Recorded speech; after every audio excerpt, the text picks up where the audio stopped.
Λοιπόν, όπως σας είπαμε πριν από λίγη ώρα, κατέθεσε και επίσημα την ανεξαρτητοποίησή του ο Δημοτικός Σύμβουλος ο Πάνος ο Καραμούζης στην πρόεδρο του Δημοτικού Συμβουλίου, στη Μιμίκα της Ακελαράκη, στο Δημαρχείο της Χαλκίδας. Τον έχουμε μαζί μας αυτή την ώρα.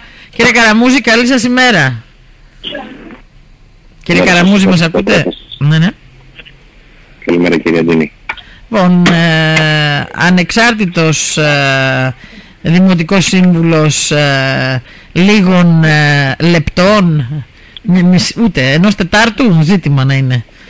Καταθέσατε λίγο πριν την... Η αλήθεια είναι ότι πριν από λίγο κατέθεσα την δήλωση της ανεξαρτητοποίησής μου, αφού πρώτα επικοινωνήσαμε την παράταξη μέσω ελληνικών ταχυδρομείου και της κατέθεσα τον λόγο για τους οποίους ανεξαρτητοποιήθηκα. Νομίζω ότι επειδή οδεύουμε σιγά σιγά προς τις εκλογές του Οκτωβρίου της τοπικής αυτοδιοίκησης και έχοντας κλείσει επίσημα 4 χρόνια εκλογής μου, να θυμίσω ότι οι εκλογές ήταν στις 26 Μαΐου του 2019 και 26 Μαΐου του 2023 αυτή η τετραετής μου θητεία ως Δημοτικός Σύμβουλος. Και νομίζω ότι από εδώ και πέρα στο επόμενο διάστημα που θα μεσολαβήσει, των 3 μηνών, 3 μηνών στην ουσία είναι, μέχρι τις εκλογές του Οκτωβρίου, θεωρώ τόσο έντιμο αλλά και ηθικό από τη δική μου τη μεριά, από τη στιγμή που συζητώ για το πολιτικό μου μέλλον, σκεπτόμενος έτσι χωρίς να έχω πίεση και κάτω από καμία παράταξη, την απόφαση την οποία θα λάβω. Άρα θέλετε να σκεφτείτε δηλαδή ουσιαστικά έτσι τι θα κάνετε πολιτικά. Προφανώς δεν σας εκφράζει, εγώ δεν θα πω για το Δήμο, μάλλον η ερώτηση που θέλω να κάνω είναι η εξής. Υπάρχουν πλέον κόκκινες γραμμές με την παράταξη του κυρίου Καθαροσπόρη? Δηλαδή ο κύριος Καθαροσπόρης ακόμη και στις εθνικές εκλογές ανοιχτά στήριξε συγκεκριμένα πρόσωπα, για τις περιφερειακές εκλογές επίσης ανοιχτά έχει εκφράσει που θέλει να στηρίξει. Επηρέασε όλο αυτό τον Πάνο τον Καραμούζη ως Δημοτικό Σύμβουλο, όχι ως άνθρωπο που συμφωνεί ή διαφωνεί με τις πρακτικές? Κοιτάξτε, λίγο έως πολύ η αλήθεια είναι ότι η επιρροή είναι καθημερινή όταν ασχολείσαι με τα κοινά. Οπότε σκεφτείτε, εδώ επηρεαζόμαστε από τους ανθρώπους με τους οποίους καθημερινά βρισκόμαστε σε επαφή και μιλάμε στην κοινωνία, πόσο μάλλον δε όταν είμαστε κάτω από μια παράταξη με επικεφαλή, με συνεργάτες, με συναδέλφους, με συνεκλεγμένους. Είναι παράλογο, θα ήταν παράλογο να σας έλεγα ότι δεν επηρεάζομαι ή ότι δεν μπορώ να πάρω θέση και άποψη. Και θέση έχω και άποψη έχω και γνώμη έχω. Η αλήθεια είναι ότι ο Βασίλης Καθαροσπόρης είναι ένας άνθρωπος ο οποίος θεωρώ ότι είναι πανέξυπνος, είναι ένας άνθρωπος ο οποίος στην πολιτική έχει παίξει το δικό του ρόλο και γράψει την δική του ιστορία. Σαφέστατα. Και πολύ δυναμικός ήτανε. Αλλού νομίζω γίναν λάθη, αν θέλετε και την άποψή μου, αλλού γίναν λάθη και σε επίπεδο αυτοδιοικητικών εκλογών για τον Βασίλη τον Καθαροσπόρη. Το έχω επισημάνει πολλές φορές εδώ. Εγώ θα ήθελα, εγώ από την πρώτη στιγμή που έγινε το κάλεσμα αυτού του ανθρώπου, επειδή πίστεψα στο όραμά του, στην πορεία του, συντάχθηκα μαζί του και κάναμε έναν κοινό αγώνα 5 χρόνια τώρα, γιατί εμείς ξεκινήσαμε το 18 την πορεία μας, την προεκλογική μας της εκλογής του 19. Η αλήθεια είναι ότι θα ήταν πάρα πολύ χρήσιμο για τον Βασίλη αν στα επόμενα χρόνια αποφάσιζε να γράψει ένα βιβλίο με τίτλο «Η εμπειρία μου από την τοπική αυτοδιοίκηση Βασίλης Καθαροσπόρης». Βάζω στοίχημα ότι θα έχει ξεπουλήσει και το τελευταίο τέκος του. Γιατί είναι μόνο εμπειρία. Έχει εμπειρία και έχει βάλει και σφραγίδα στην αυτοδιοίκηση. Ακριβώς. Βέβαια την έβαλε πολυμερώς, έτσι, με διάφορες καταστάσεις, αλλά ξέρετε, όταν έχεις μια δυναμική στον πολιτικό, γιατί και αυτοδιοικητική πολιτική είσαστε, αυτό κάποια στιγμή μπορεί να σε παρασύρει και σε άλλες ατραπούς χωρίς να το καταλάβεις, και καμιά φορά ξέρω αυτό το αυθόρμητο μπορεί να σου στοιχήσει στη συνέχεια για κάποια πράγματα, γιατί κάποιοι άνθρωποι τα βλέπουν διαφορετικά. Εγώ αυτό που θέλω να πω είναι ότι εσάς σας τιμά και το γεγονός ότι παρόλο που ο συνδυασμός του Βασίλη του Καθαροσπόρη ήταν τρίτος στην αντιπολίτευση του Δήμου Χαλκιδαίων, και σας κάνανε κρούση και από την πλευρά της Δημοτικής Αρχής και από την κυρία Βάκα, εγώ έχω ενημέρωση ότι σας έγινε πρόταση να εγκαταλείψετε από την πρώτη στιγμή το συνδυασμό και να προχωρήσετε, να συμπορευτείτε έχοντας μια θέση, γιατί αντάλλαγμα γίνονται έτσι συνήθως. Και αυτό που σας τιμά και δείχνει έτσι και το ήθος που έχετε, θα μου το επιτρέψετε εμένα, εγώ βέβαια Πάνο Καραμούζη σε ξέρω από μικρό παιδί που λένε, έχουμε μεγαλώσει μαζί στη Μητρόπολη Χαλκίδος. Λοιπόν, αυτό που όμως κράτησες και το κράτησες πάρα πολύ ψηλά ήταν το θέμα της αξιοπρέπειας. Δεν έβαλες καρέκλες, δεν πρόταξες καρέκλες, έμεινες μέσα, πάλεψες έτσι για αυτό το Δήμο από τη θέση του Δημοτικού Συμβούλου μιας παράταξης η οποία είναι τρίτη στο Δήμο.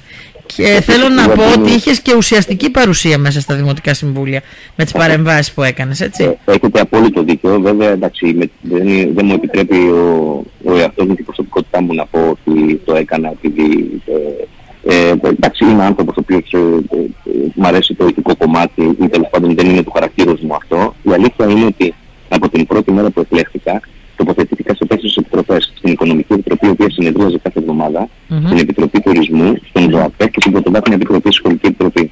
Σκεφτείτε λοιπόν ότι ένας άνθρωπος σε μια παράταξη να τρέχει σε όλα αυτά, σε το γεγονός της παρουσίας ως εκπροσώπου της παράταξης στις διάφορες εορτές του Δήμου, της πόλης, σε παρελάσεις, σε ναούς, σε λιτανίες, ήταν κάτι πρωτόγνωρο για μένα.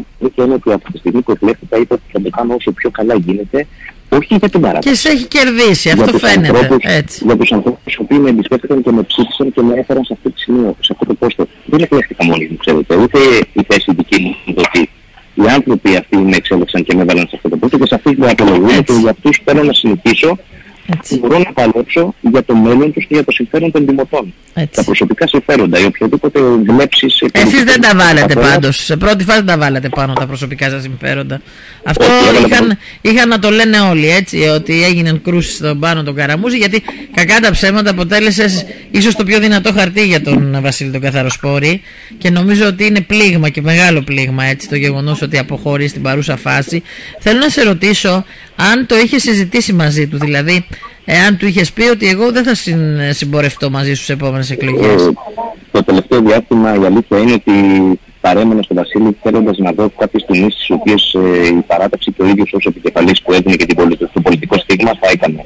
Η αλήθεια είναι ότι το τελευταίο διάστημα, επειδή ακούω πολλά διάφορα και αυτά που ακούγονται για συνεργασίες, καταστάσεις και όλα αυτά. Μάρτυρες συνεργασιών και προθέσεων. Εγώ δεν θα πω ότι οι συνεργασίες δεν είναι σωστές γιατί δεν χρειάζονται. Αλλά πρέπει να συζητηθούν τουλάχιστον με τα υπόλοιπα άτομα που είναι στο συνδυασμό εκλεγμένα. Σωστά, και το θέμα είναι να αποφασίσουμε όλοι από κοινού αν τελικά τις συνεργασίες τις συγκεκριμένες τις αποδεχόμαστε ή όχι. Και πόσο μάλλον η ανώτατη δύναμη της δημοκρατίας είναι η ψηφοφορία. Θα μπορούσαμε να μπούμε στη διαδικασία να ψηφίσουμε τι μας ενδιαφέρει και τι όχι. Εγώ θεωρώ ότι στον αγώνα τον προηγούμενο κάναμε με τα λάθη που κάναμε, η παράταξη είχε τρίτη. Από εδώ και πέρα λάθη του παρελθόντος δυστυχώς βλέπω ότι επανέρχονται πια στο προσκήνιο και επαναλαμβάνονται και άνθρωποι οι οποίοι στηρίχθηκαν πάνω τους δικοί μας άνθρωποι της παράταξης το 2019. Βλέπω ότι επανέρχονται πάλι να μας πούνε πάλι ότι εμείς θα είμαστε θα σας στηρίξουμε, θα σας βοηθήσουμε. Οι οποίοι αποδεδειγμένα έχουν αποδειχθεί από τον παλαιότερο βίο τους ότι τελικά δεν το τήρησαν τον λόγο τους. Ή δεν το τήρησαν ή δεν είχαν τη δυναμική τώρα. Πάνω Καραμούζη, ο κόσμος ψηφίζει διαφορετικά τώρα στις εκλογές. Το ζήσαμε και σε αυτές τις εκλογές εδώ. Εγώ αυτό που θέλω να ρωτήσω είναι αν ο Πάνος ο Καραμούζης σίγουρα δεν θα κάτσει στα αυγά του λαϊκιστή, να το πω αυτό. Θα παραμείνεις ακόμα, σκέφτεσαι να παραμείνεις και να δεις όλα τα σενάρια για τον πρώτο βαθμό αυτοδιοίκησης ή νομίζεις ότι έχεις πάρει ό,τι πρέπει και έχεις δώσει ό,τι χρειάστηκε στον πρώτο βαθμό και άρα ήρθε η ώρα να αλλάξεις στρατόπεδο, να πάμε πιο πάνω, να πάμε κάπου αλλού?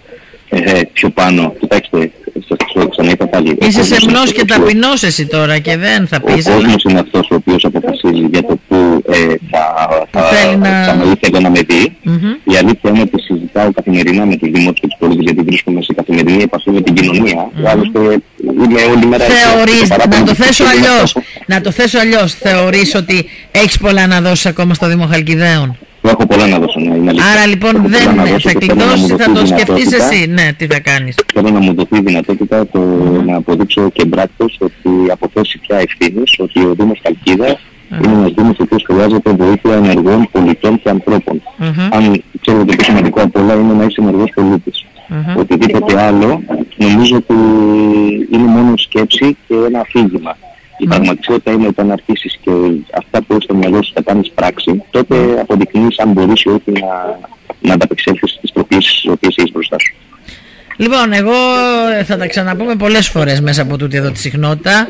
Θέλω να σε ευχαριστήσω που αποκλειστικά μας έδωσες την πρώτη σου συνέντευξη μετά την ανεξαρτητοποίησή σου εδώ στον Εύρυπο. Θέλω να ευχηθώ και είμαι σίγουρη ότι θα συνεχίσεις ακόμα πιο δυνατά. Οι επιλογές είναι αυτές που θα σου δείξουν και οι διαδρομές που θα σου δείξει ο κόσμος που σε εμπιστεύεται και σε ακολουθεί. Καλή τύχη να σου ευχηθώ.